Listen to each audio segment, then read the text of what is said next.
جو ہار نہیں مانتا، جو رزلٹ سے مبرہ ہو کے اپنا کام کرتا جاتا ہے اور جس کا ایمان یہ ہے کہ مجھے یہ کام کرنا ہے۔ اسی طرح سسکو نے کہا کہ عورتوں کو چاہیے، سب عورتوں کو، دنیا بھر کی عورتوں کو، کہ وہ خود لکھیں، عورتوں کے بارے میں لکھیں، عورتوں کو تحریروں میں لائیں، ان تحریروں سے جن سے انہیں انتہائی متشدد طریقوں سے نکال دیا گیا ہے، بالکل ایسے ہی جیسے ان کے جسموں سے نکالا گیا۔ سسکو تجویز کرتی ہیں کہ جس طرح عورتیں اپنی تحریکوں کے ذریعے، آپ کو پتہ ہے کہ عورت کے پاس ووٹ رائٹ نہیں تھا، سو جب فیمنسٹ موومنٹ چلی تو عورت کو ووٹنگ رائٹ ملا، تو وہ کہتی ہیں کہ جس طرح عورت اپنی تحریکوں کے ذریعے خود کو دنیا اور تاریخ میں لائی ہیں، اسی طرح اب عورتوں کی کہے کو، ان کے مسائل کو، ان کے اظہار کو، ان کی رائے کو بھی تحریروں اور متن میں لانا چاہیے۔ تو معزز سامعین، آج کے بعد سسکو میری ٹیچر اور رہنما ہیں۔ بہت سی دوسری چیزوں کی طرح وہ مجھے دیر سے ملی ہیں، جیسے میری رائٹنگ مجھے دیر سے ملی ہے، لیکن اب میں جو کچھ کہوں گی وہ میرا اور سسکو کا ملا جلا ہوگا۔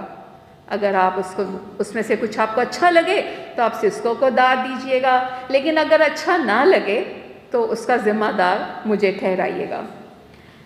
یہ دو عورتوں کی طرف سے ہے، جو کچھ بھی میں آپ کے سامنے بیان کروں گی عورتوں کے بارے میں ہے اور عورتوں کے لیے ہے۔ مجھے یقین ہے کہ آپ سب بھی جو کہیں اور سمجھیں گے وہ عورتوں کے لیے ہوگا۔ کچھ دیر پہلے بات ہوئی کہ جیسے انیس آپا کہہ رہی تھیں کہ ہمارے پاس اردو میں عورتوں کے اعضاء کو بیان کرنے کے لیے الفاظ بھی نہیں ہیں، اور یقین کیجئے اس کا اظہار اس وقت ہوتا ہے جب ایک مریض عورت آپ کے پاس آتی ہے اور وہ آپ کو بہت شرمندہ ہو کے کہتی ہے مجھے تکلیف وہاں پہ ہے۔ کہاں؟ وہاں۔ وہاں کہاں؟ نیچے۔ نیچے کہاں؟ نیچے۔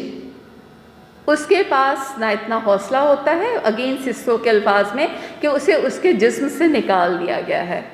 تو سوچنے کی بات یہ ہے کہ کیا الفاظ کے اپنے معنی ہوتے ہیں؟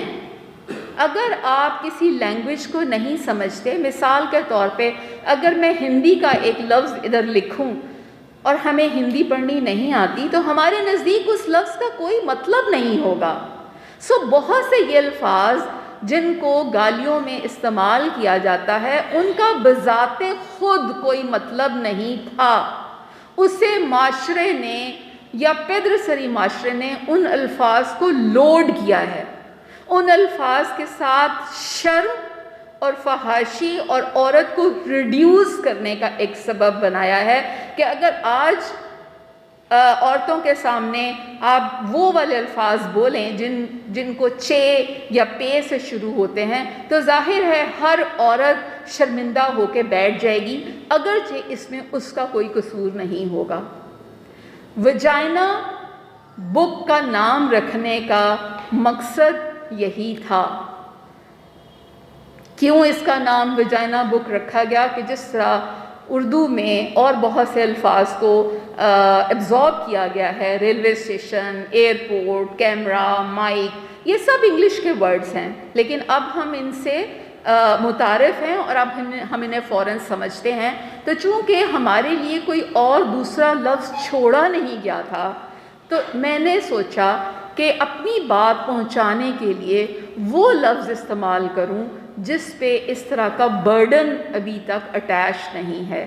لیکن آپ سوچئے کہ اس لفظ کے ساتھ، اور ساتھ ہی چونکہ میں گائنی فیمنسٹ کی ٹرم یوز کرتی ہوں، گائنی کا مطلب بھی عورت ہے، فیمن کا مطلب بھی عورت ہے، اور ازم کا مطلب ہے آئیڈیالوجی، تو ایک ایسی آئیڈیالوجی جس کے میں عورت کے امپاور ہونے کے بارے میں بات کی جاتی ہے۔ لیکن میرے اس گائنی فیمنزم کے بارے میں جو مذاق اڑایا جاتا ہے اور فیس بک پہ جو عرف عام میں کہا جاتا ہے کہ ڈاکٹر طاہرہ کا گائنی فیمنزم چے چلاکی ہے، یہ عام پبلک نہیں کرتی، یہ وہ لوگ کرتے ہیں جو اپنے آپ کو دانشور سمجھتے ہیں اور بہت پڑھا لکھا سمجھتے ہیں، اور ساتھ میں یہ کہتے ہیں کہ چونکہ ڈاکٹر طاہرہ پاکستان میں فیمنسٹوں کی وینا ملک ہیں، اس لیے وہ چلاکی کرتی ہیں۔ یہ ایک ایسا کمنٹ تھا جو میں نے کہا آپ کے لیے تھوڑا سا ہنسنے کا موقع بھی فراہم کر دوں کہ مجھے فیمنسٹوں کی وینا ملک قرار دے دیا گیا ہے۔ اینی ہاؤ، تقریر کے اینڈ میں جاتے ہوئے میں صرف یہ کہوں گی کہ میرے نزدیک میری تحریروں کے یا اس ساری موومنٹ کو چلانے کے دو مقاصد ہیں۔ ایک یہ کہ جو پہلے کے لگے بندے تصورات ہیں ان کو توڑنا، ان کو نیست و نابود کرنا اور غیر متوقع کا اندازہ لگانا اور اسے سامنے کرنا۔ اور جب میں اپنی تحریروں میں عورت کا ذکر کرتی ہوں تو اس میں وہ عورت ہے جو مرد کے خلاف روایتی، اب دیکھیں مرد بہت، یعنی کہ مردوں کی بھی ٹائپس ہیں، اس لیے جب میں مرد کہتی ہوں تو بہت سے مرد ناراض ہو جاتے ہیں، اس لیے آج سے میں نے فیصلہ کیا کہ میں کہوں گی روایتی مرد، جو روایتی مرد کے خلاف جد و جہد کرتی ہیں اور عورت کو اس کے گم شدہ ہوش و حواس واپس دلانے کے لیے جد و جہد کرتی ہیں۔ باقی رہی میری کتاب، تو اس کتاب کے ساتھ آپ کیا کریں گے وہ اس کے سلسلے میں، چونکہ میں نے بہت کچھ لکھا تھا، بہت سے پوائنٹس نوٹ کیے تھے، لیکن میرا خیال ہے کافی لمبی بات ہو گئی، تو میری یہ کتاب اور اس دوسری کتابیں اسی کوشش کا حصہ ہیں جو ابھی میں نے آپ کو کہا۔ اب یہ آپ پہ ہے کہ آپ اسے کیسے پڑھیں، مرد بن کر، عورت بن کر، عورتوں کو محکوم رکھنے والے مرد بن کر، مردوں کی محکوم رہنے والی عورت بن کر، پدرسری کے مرض کو سمجھنے والی روشن خیال اور تبدیل ہوتے ہوئے مرد کے ساتھ رہنے والی عورت بن کر، یا ایک دوسرے کے شریک حیات اور ایک دوسرے کو انسان سمجھنے والے مرد اور عورت بن کر۔